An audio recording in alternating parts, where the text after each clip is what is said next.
Welcome to this quick revision of all the formulas of national income. इसमें हम पहले start कर रहे हैं विद सिंपल कन्वर्जन्स का कि जहां पे हम बात कर रहे हैं between gross value and net value. तो ग्रॉस वैल्यू और नेट वैल्यू में बड़ी वैल्यू कौन सी होती है? Gross value. और छोटी वैल्यू होती है नेट वैल्यू। ग्रॉस और नेट में डिफरेंस क्या है? डेप्रिसिएशन का। कि जब भी मुझे ग्रॉस से जाना हो नेट की ओर, मैं रिड्यूस करूंगा डेप्रिसिएशन को। वहीं मुझे आना है नेट से ग्रॉस की ओर, तो मैं ऐड करूंगा डेप्रिसिएशन को। अब ये डेप्रिसिएशन आपको क्वेश्चंस में कई नाम से दिया जा सकता है। इसे करंट रिप्लेसमेंट कॉस्ट कह सकते हैं, इसे कंजम्पशन ऑफ फिक्स कैपिटल कह सकते हैं, इसे replacement of cost of fix capital भी कह सकते हैं। अगली चीज है नेशनल वर्सेस डोमेस्टिक का। नेशनल और डोमेस्टिक में बड़ी वैल्यू कौन सी है? नेशनल की। क्यों?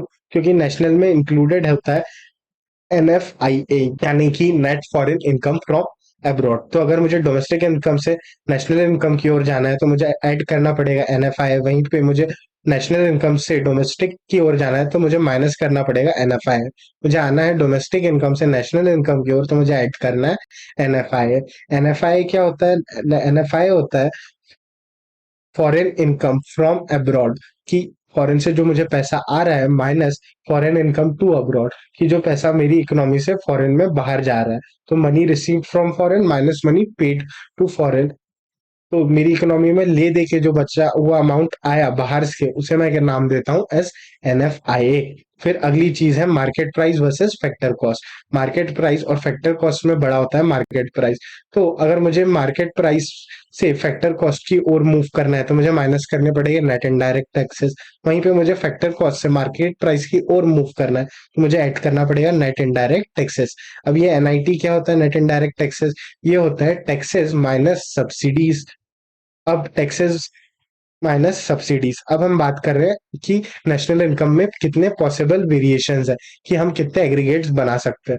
तो इन्हें हम तीन तरीके से एग्रीगेट बनाते हैं। पहली चीज, जो हमारी फर्स्ट वैल्यू है वो या तो ग्रॉस रहेगी या नेट रहेगी। हमारी सेकंड वैल्यू रहेगी या तो नेशनल या डोमेस्टिक। अब जो हमारी फर्स्ट वैल्यू है ग्रॉस या नेट, उसमें अंतर आता है डेप्रिसिएशन की वजह से। जो हमारी सेकंड वैल्यू है नेशनल या डोमेस्टिक, उसमें अंतर आता है NFIA की वजह से। और हमारा थर्ड वेरिएबल प्रोडक्ट वो सेम रहता है। एंड यहाँ से हम वैल्यू कर रहे हैं एट व्हाट? एट, जैसे या तो हम इसे वैल्यू करेंगे एट मार्केट प्राइस या तो एट फैक्टर कॉस्ट। और इनमें अंतर आता है due to net indirect taxes के कारण। और इसी का एक कन्वर्जन चार्ट है कि कैसे हम gross domestic product at factor cost से में अगर NFI ऐड करें तो हम मूव करते हैं towards gross national product at factor cost की ओर। जब हम उसमें से माइनस कर दे डेप्रिसिएशन तो हम मूव करते हैं net national product at factor cost की ओर। और इसी तरीके से यहाँ पे हमें मल्टीपल कन्वर्जन्स दिए गए हैं। इसमें से ये जो NNPFC है, ये जो NNPFC है, यही हमारी मेन एग्रीगेट है जिसे हमें पढ़ना है। इसी NNPFC को मैं नाम देता हूँ as national income. So NNPFC net net national product at factor cost is nothing but my national income. अब यहाँ पे हमें दिख रहा है कि ये जो वैल्यू है ये है NNPFC, यानी कि क्या? ये नेट वैल्यू है, यानी इसमें से डेप्रिसिएशन माइनस किया होगा। ये नेशनल वैल्यू है, यानी कि इसमें NFIA इंक्लूडेड होगा।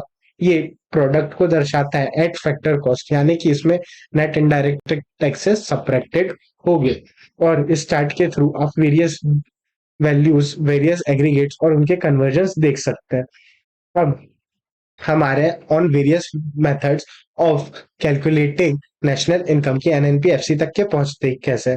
उसमें से पहला मेथड है value added method. Value added method क्या कहता है कि value added is equal to या ग्रॉस वैल्यू एडेड, जिसे हम GVA MP, या जो सिमिलर है GDP MP से, जिसे हम GVAMP के नाम से जानते हैं।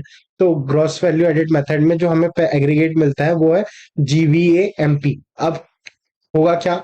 जब भी हम इनकम मेथड्स पढ़ रहे हैं उसमें हमें एक एग्रीगेट की वैल्यू मिलेगी। उस एग्रीगेट की वैल्यू से हम मूव करेंगे टुवर्ड्स NNPFC। तो जब हम पढ़ रहे हैं वैल्यू एडेड मेथड, तो वैल्यू एडेड मेथड में हमें क्या एग्रीगेट मिलता है? GVAMP। GVAMP पे हम कैसे पहुंचते हैं? Through value of output minus value of intermediate consumption. अब ये इंटरमीडिएट कंजम्पशन क्या होता है? ये होता है वैल्यू ऑफ रॉ मटेरियल या domestic consumption, it is purchases plus imports. और वैल्यू ऑफ आउटपुट मैं कैसे निकाल सकता हूँ? Through sales plus changes in stock. अब इसमें जो मुझे वैल्यू ऑफ आउटपुट है उसमें मुझे अगर सेल्स की वैल्यू निकालनी है तो मैं या तो डायरेक्टली प्राइस इनटू क्वांटिटी कर सकता हूँ, या तो मैं डोमेस्टिक सेल्स में एक्सपोर्ट की वैल्यू ऐड कर सकता हूँ। दूसरी चीज, जो चेंजेस इन स्टॉक है, अगर मुझे चेंजेस इन स्टॉक निकालना है तो मैं सिंपल क्या करूंगा, अपनी क्लोजिंग स्टॉक में से अपना ओपनिंग स्टॉक माइनस कर दूंगा। तो जैसे ही मैं ये प्रोसेस करता हूँ, that is gross value added निकालता हूँ, value of output minus value of intermediate consumption करके, तो मुझे वैल्यू ग्रॉस वैल्यू एडेड मिल जाता है एट मार्केट प्राइस। अब ये gross value added at market price जो मिला है वो मुझे सेक्टर वाइज मिलता है, इसीलिए मैं gross value added at market price primary sector के लिए अलग निकालता हूँ, सेकेंडरी सेक्टर के लिए अलग, टर्शियरी सेक्टर के लिए अलग, और इन तीनों को ऐड करके जीडीपी एमपी पे पहुंचता हूँ। और यहाँ से अब मुझे मूव करना है एनएनपी एफसी की ओर। तो मैं ग्रॉस से नेट वैल्यू की ओर जा रहा हूँ, इसलिए मैं डेप्रिसिएशन को लेस कर देता हूँ। फिर मुझे डोमेस्टिक से नेशनल वैल्यू की ओर आना है तो मैं एनएफआई को ऐड करता हूँ। एंड फाइनली मुझे एमपी से एफसी पे मूव करना है तो मैं एनआईटी को माइनस कर देता हूँ। हमारा अगला मेथड है इनकम मेथड। इनकम मेथड में मैं क्या करता हूँ, मैं अलग अलग सेक्टर्स की इनकम को कंपाइल करता हूँ। यहाँ पे मुझे जो एग्रीगेट मिलता है, उसी एग्रीगेट को मैं नाम देता हूँ एज एनडीपी-एफसी, यानी कि net domestic product at factor cost. अब नेशनल इनकम निकालने के लिए मैं क्या करूंगा, मैं ऐड करूंगा कंपनसेशन टू एम्प्लॉय, जिसमें आता है सैलरी वेजेस, जो या तो मैंने कैश में दिए होंगे या काइंड में दिए होंगे, और किसी भी तरीके का contribution to social scheme through employer, इसे मैं ऐड करता हूँ तो मुझे मिल जाता है कंपनसेशन टू एम्प्लॉय, जिसमें मैं ऐड करता हूँ रेंट, रॉयल्टी, प्रॉफिट और इंटरेस्ट को। अब ये प्रॉफिट के कंपोनेंट्स हो सकते हैं या तो रिटेन्ड अर्निंग की, जो पैसा आपने अपने पास रखा, कॉर्पोरेट टैक्सेस, जो पैसा टैक्सेस के रूप में चला गया सरकार को, या डिविडेंड, जिसे साथ में मैं ऐड करता हूँ तो मुझे प्रॉफिट का कंपोनेंट मिल जाता है। और इसमें मैं ऐड करता हूँ mixed income of self employed को, तो मुझे मिलता है एनडीपी एफसी। इसी एनडीपी एफसी को मैं नाम दे देता हूं एज डोमेस्टिक इनकम। और ये जो मेरा एग्रीगेट है, जिसमें मैं सिर्फ रेंट, रॉयल्टी, प्रॉफिट और इंटरेस्ट है, ये तीन चीजें ऐड कर रहा हूँ, तो मैं उसे नाम दे देता हूँ एज ऑपरेटिंग सरप्लस। तो इनकम मेथड में मुझे क्या क्या ऐड करना है, compensation to employ plus operating surplus plus mixed income. तो मैं पहुंच जाता हूँ एनडीपी एफसी पे। फिर उसमें मैं सिंपली ऐड करता हूँ एनएफआई, तो मैं पहुंच जाता हूँ नेशनल इनकम की ओर, दैट इज एनएनपी एफसी की ओर। फिर मैं बात कर रहा हूँ एक्सपेंडिचर मेथड की, जो हमारा अगला मेथड है। एक्सपेंडिचर मेथड में मैं क्या करता हूँ, अलग अलग सेक्टर्स के एक्सपेंडिचर को ऐड कर देता हूँ। इसमें मैं ऐड करता हूँ पहला प्राइवेट फाइनल कंजम्पशन एक्सपेंडिचर, फिर मैं ऐड करता हूँ पब्लिक फाइनल कंजम्पशन एक्सपेंडिचर को। साथ ही में मैं ग्रॉस डोमेस्टिक कैपिटल फॉर्मेशन को ऐड करता हूँ। ग्रॉस डोमेस्टिक कैपिटल फॉर्मेशन को मैं नाम देता हूँ ग्रॉस इन्वेस्टमेंट का भी, कि अल्टरनेटिव टर्म आप ग्रॉस इन्वेस्टमेंट भी यूज कर सकते हो। इसमें दो कंपोनेंट्स होते हैं, पहला है ग्रॉस फिक्स्ड कैपिटल फॉर्मेशन, जो कैसे निकलता है, net capital formation plus depreciation को ऐड करके। वहीं पे जो हम बात कर रहे हैं ग्रॉस इन्वेस्टमेंट की, उसके दो कंपोनेंट है, ग्रॉस फिक्स्ड कैपिटल फॉर्मेशन, जो कैसे निकलेगा, net fixed capital formation plus depreciation को ऐड करके। वहीं पे gross investment is equal to gross fixed capital formation plus investment inventory investment. और ये इन्वेंट्री इन्वेस्टमेंट को या तो मैं directly gross fix capital formation में ऐड कर सकता हूँ, या मैं ऐड कर सकता हूँ into net fix capital formation plus depreciation plus inventory investment को। तो मुझे आ जाता है ग्रॉस डोमेस्टिक कैपिटल फॉर्मेशन। वहीं पे मैं चौथी वैल्यू जो ऐड करूंगा वो है नेट एक्सपोर्ट। नेट एक्सपोर्ट्स यानी क्या, एक्सपोर्ट्स माइनस इम्पोर्ट्स। तो जो वेरिएबल मुझे मिलता है वो है जीडीपी एमपी। अब मुझे जीडीपी एमपी से जाना है एनएनपी की ओर, नेशनल इनकम की ओर। तो मैं माइनस करता हूँ डेप्रिसिएशन को, मैं माइनस करता हूँ नेट इनडायरेक्ट टैक्सेस को, और ऐड करता हूँ एनएफआई को।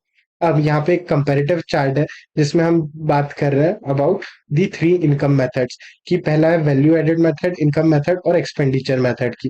कि वैल्यू एडेड मेथड में मैं सिंपली कौन सी चीजें ऐड करूं, इन तीनों मेथड्स में मुझे कौन सा एग्रीगेट मिलेगा, फिर उस एग्रीगेट में मुझे क्या एडलेस करना है, ताकि मैं नेशनल इनकम की ओर पहुंच जाऊं। तो इसे समझना शुरू करते हैं with value added method. Value added method में मैं ग्रॉस वैल्यू एडेड लाता हूँ, जिसमें मैं पहले gross value added of primary, secondary and tertiary sector निकालता हूँ, जिन्हें ऐड करके मुझे जीडीपी एमपी मिलता है।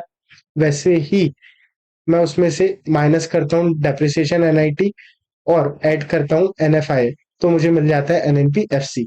वैसे ही मैं इनकम मेथड पे आता हूँ, जहाँ मैं ऐड करता हूँ कंपनसेशन टू एम्प्लॉय, मैं ऐड करता हूँ ऑपरेटिंग सरप्लस जिसमें मेरा rent, royalty, interest and profits आता है, प्लस मैं मिडिल इनकम भी ऐड करता हूँ। तो मैं पहुंचता हूँ एनडीपी एफसी पे, जिसमें मैं एनएफआई ऐड करते ही पहुंच जाता हूँ एनएनपी एफसी पे। और एक्सपेंडिचर मेथड के लिए मैं ऐड करता हूँ private final consumption expenditure plus public final consumption expenditure plus gross domestic capital formation plus net exports को, तो मैं पहुंच जाता हूँ जीडीपी एमपी पे, जिसमें से मैं सपरेट करता हूँ डेप्रिसिएशन और एनआईटी को, तो मैं और ऐड करते हुए एनएफआई को मैं पहुंच जाता हूँ एनडीपी एफसी में। अब यहाँ पे आप देखेंगे तो आपको एक कॉमनैलिटी दिखेगी क्या, कि वैल्यू एडेड मेथड और एक्सपेंडिचर मेथड पे मैं जीडीपी एमपी पे पहुंच रहा हूँ, या यहाँ पे आप वैल्यू एडेड के लिए gross value added at market price भी यूज कर सकते हैं। बट ये दोनों एक ही एग्रीगेट को रिप्रेजेंट कर रहे हैं, और इसीलिए यहाँ पे इन दोनों एग्रीगेट्स में, इन वैल्यू एडेड मेथड और एक्सपेंडिचर मेथड में मैं डेप्रिसिएशन और नेट इनडायरेक्ट टैक्सेस को सेपरेट कर रहा हूँ, जबकि ऐसा कोई इफेक्ट मैं इनकम मेथड में नहीं दे रहा हूँ। क्यों? क्योंकि इनकम मेथड में जो मेरा एग्रीगेट आ रहा है वो है NDP FC, which is already adjusted for this to depreciation and NIT, और इन तीनों ही मेथड्स में मैं एनएफआई को ऐड करता हूँ ताकि मैं पहुंच जाऊं एट एनएनपीएफसी। एनएनपीएफसी क्या है? National income. और एनडीपीएफसी, ये जो एनडीपीएफसी है ये क्या है? ये है डोमेस्टिक इनकम। और इसी के साथ में हमें कुछ और इनकम्स के नाम दिए गए हैं, जैसे कि पर्सनल इनकम। ओके, तो हम बात कर रहे हैं कुछ और रिलेटेड एग्रीगेट्स की। अब यहाँ पे एक चीज ध्यान रखिए कि जब हम बात करते हैं नेशनल इनकम की, तो हम उसमें ट्रांसफर पेमेंट्स को इंक्लूड नहीं करते हैं। अब मैं बात कर रहा हूँ पर्सनल इनकम की। तो पर्सनल इनकम कैसे आएगी? मैं सबसे पहले निकालूंगा नेशनल इनकम। नेशनल इनकम में से मैं माइनस कर दूंगा तीन चीजें। कौन कौन सी? अनडिस्ट्रीब्यूटेड प्रॉफिट्स, कॉर्पोरेट टैक्सेस और net interest payment by house hold. और इसमें मैं ऐड कर रहा हूँ एक चीज, जो कि क्या है? Transfer payment to household. यहाँ पे हमने ट्रांसफर पेमेंट को भी ऐड कर दिया, तो जो इनकम मेरे पास बची वो होगी मेरी पर्सनल इनकम। फिर मुझे जाना है पर्सनल डिस्पोजेबल इनकम की ओर। तो मैं पर्सनल डिस्पोजेबल इनकम कैसे निकालता हूँ? मैं पर्सनल इनकम में से पर्सनल टैक्स पेमेंट्स और नॉन टैक्स पेमेंट्स को रिड्यूस कर देता हूँ, तो मैं पहुंच जाता हूँ पर्सनल डिस्पोजेबल इनकम की ओर। तो ये था हमारा quick revision of all the formulas in national income chapter. और अगर आपको एक कलर कोडेड शीट चाहिए जिसमें सभी नेशनल इनकम के फॉर्मूला, उन्हें समझने का एक तरीका और प्रैक्टिस के लिए क्विज दिया गया है, तो इसे आप हमारे टेलीग्राम चैनल से डाउनलोड कर सकते हैं, जिसका लिंक नीचे है। साथ ही साथ इसी चैनल पे एक वीडियो है जिसमें इन एन स्पैन ऑफ रफली 1.5 आवर हम इन सारे एग्रीगेट्स को और सारे फॉर्मूलाज को समझ के कवर करते हैं। तो अगर आपको इन डेप्थ इन फॉर्मूलाज को समझना है तो आप उस वीडियो को भी चेकआउट कर सकते हैं। Thank you.